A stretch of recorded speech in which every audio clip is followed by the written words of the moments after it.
I think that the LSE were quite open when they first announced the methodology. It was meant to be a simplification, and what's happened in reality is it's become incredibly complex as people have got to know it and got to challenge certain elements of it. It's now extremely complicated. Every funding stream has got different drivers. Every funding stream is monitored and managed independent of each other. So regardless of what you actually do in one, it actually has no bearing on what you get paid in the other. So it is complicated, and I think that colleges and providers are now starting to realise how complicated it is. You've got two targets within the budget. One's your maximum contract value and the other one's your learner number target, or START as some providers know them. But effectively what's gone and happened is colleges have hit the START target and have overperformed on the maximum contract value because it's not clear what the target from the LSE's perspective is for those colleges. Opening it up to the second level 2 has increased the number of learners infinitely because anybody's now eligible to train to gain within reason. And unsurprisingly, the LSE is starting to run out of money. The other thing that hasn't helped is the fact that the starts came so late in the year that they've done more. So colleges have gone for the contract value, hit the maximum contract value, but have delivered a significantly more starts. Now that doesn't necessarily give them a problem in this academic year, but what it does mean is that most colleges, most providers will have used a significant proportion of next year's money before we even get there.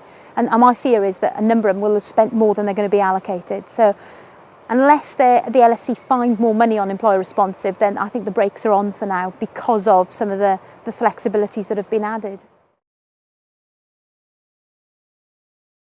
For me, and one of the things we say at Tenon is that the LSE are asking providers to do more learners, better quality with less funding. And I think that's the mantra of the government at the moment, is a massive efficiency drive, although in some areas they are spending a lot more money. But in the education sector, the LSE need to balance the books. And if they haven't got the learner performance, then they can't make the payments. So I would anticipate that the LSE will take clawback on under delivery of adult learner responsive.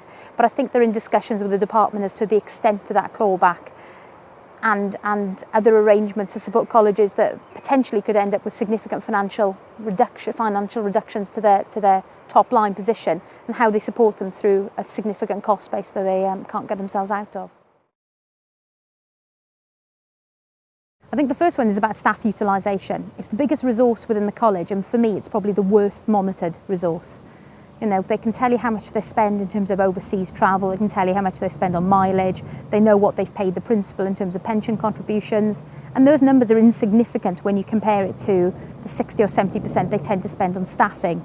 So staff utilisation is the area for me, making sure that the HR system and the payroll system link together, and then using that to compare against the timetable information and the information the college holds within the ILR. So that's the first area I would look at, because that has the biggest saving potential. In terms of the other one, it's the impact of the methodology, making sure that they understand the key drivers, that they understand if you're cutting guided learning hours, effectively you can make some savings. If it's right and it improves success rates, then you should do it. But if you've then made that cut and made that sacrifice in terms of those hours, then you've got a staff resource that technically you don't need to fund. So it's looking at the new funding methodology, making sure that you maintain the ratios that the LSE set and target for you, making sure you hit all those categories that can cost you, and then you maximise your income. And then when you minimise your costs through the staff utilisation, you end up with a fairly balanced portfolio.